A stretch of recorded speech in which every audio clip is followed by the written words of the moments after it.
समय व्यतीत होता है। धीरे धीरे राम भरत लक्ष्मण शत्रुघ्न बड़े होते हैं तो बताया राम का एक नियम था, प्रातः काल उठे रघुनाथा माता पिता गुरु ना भय माता। प्रातः काल जागते ही राम माता पिता गुरु के चरणों में वंदन करते थे, चरण स्पर्श करते थे। अगर हम किसी को झुकाना चाहते हैं तो पहले हमको स्वयं को झुकना पड़ेगा, तो सामने वाला हमारे सामने झुकेगा। राम कभी अकड़ करके नहीं चले, राम ने तो झुक करके सबको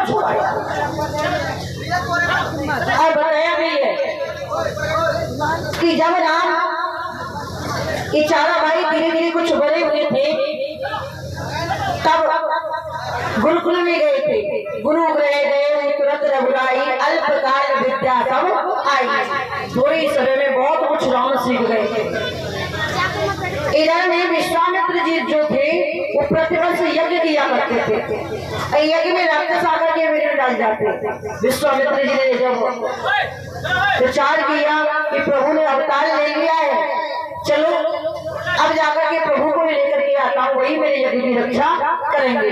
तो विश्वामित्र जी दशरथ के यहाँ पर आते हैं और दशरथ जी को सारी बात बताते हैं। पहले दशरथ को दुख हुआ था, लेकिन जब दशरथ को समझाया है कि जिनको तुम साधारण समझ रहे हो, अपना पुत्र समझ रहे हो, वो स्वयं परमात्मा है और परमात्मा का कौन क्या बिगाड़ सकता है? भगवान स्वयं सबकी रक्षा करते हैं, भगवान स्वयं सबकी मदद करते हैं, भगवान स्वयं सबका कल्याण करते हैं, भगवान हमको सही मार्ग पर ले जाते हैं। तो भला भगवान का कोई क्या बिगाड़ सकता है? राम और लक्ष्मण को लेकर के चले हैं, रास्ते में अस्त्र शस्त्र दिए तो राम ने तारिका का वध किया। उसके बाद में गुरु के आश्रम पर पहुंचे हैं। आश्रम पर जाकर के गुरु यज्ञ कर रहे हैं, राम लक्ष्मण यज्ञ की रक्षा कर रहे हैं। इधर में मारीच और सुबाहु आया तो बराबर का बाण मारीच में मारा, समुद्र के 100 योजन पार जाकर के गिरा है।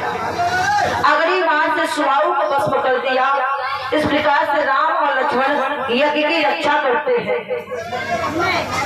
ये भारत देश है और इस भारत देश में सबको पूजा जाता है। ये पूजनीय देश है भारत। यहाँ वृक्षों को भी पूजा जाता है, या जानवरों को भी पूजा जाता है, या ईंट पत्थरों को भी पूजा जाता है, या सबको पूजा जाता है। ये पूजनीय देश है क्योंकि यहाँ भक्ति सबके मन में कूट कूट करके भरी है। इस भारत देश की मिट्टी में ही भक्ति समाई हुई है। तभी तो भगवान ने इस भारत भूमि पर ही अवतार लिया है। अगर ये देश प्यारा नहीं होता है तो भगवान भी विदेशों में अवतार ले सकते थे। अच्छा हुआ ही इसी देश में लिया है अवतार, वरना विदेशों में ले लेते तो घरवाली जो कह दी और लंदन वाले भैरव बाबा के दर्शन कराना हुआ है। मैंने मन्नत मांगी है वो ऑस्ट्रेलिया वाले की दुर्गा के दर्शन कराना हुआ। वो तो अच्छा है कि हमारे देश में भगवान ने के अवतार हुए। सब देवी देवता हमारे देश में ही है। हाँ, इसलिए क्योंकि देश महान है, परमात्मा ने स्वयं इस देश में अवतार लिया है। ये कर्म भूमि भी है और योग भूमि भी है, भक्ति भूमि भी है। इसलिए आज के दिन को याद करते हुए भी, जवानों को याद करते हुए ताली बजा करके इस देशभक्ति यानी गीत का आनंद लेंगे सभी।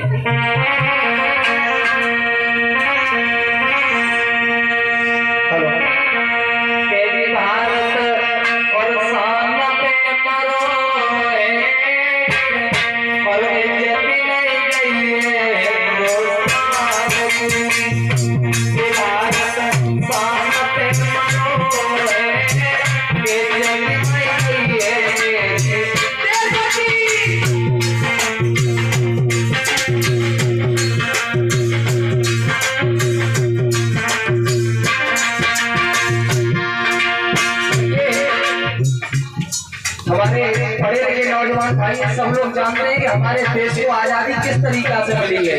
आजादी सहज नहीं मिल रही हमारे देश को। हमारे देश को जो ये आजादी मिली है ना, ये आजादी हमारे देश के नौजवानों के गरम गरम खून पर तय करके आई है। वीर भगत सिंह, चंद्रशेखर आजाद, सुभाष चंद्र बोस, इनसे पूछिए किस तरीका से हमारे देश को आजादी मिली है।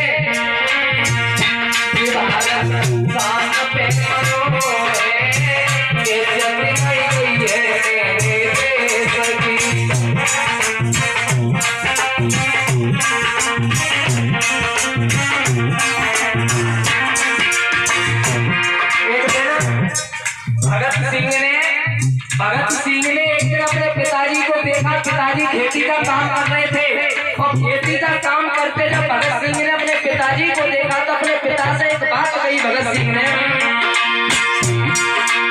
खेती करते पिता को भगत सिंह को बोला,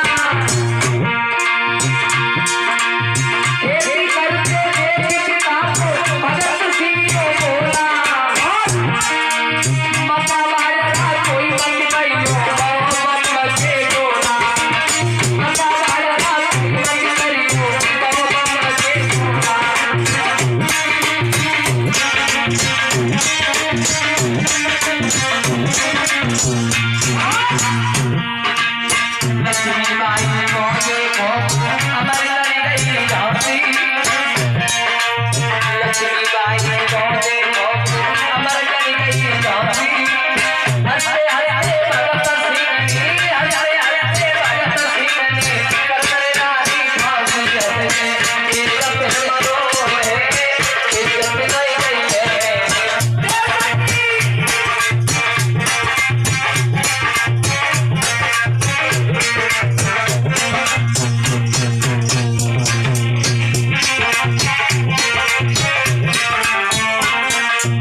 अनधन फल फूल सब इसी भूमि की मिट्टी में उगाए जाते हैं।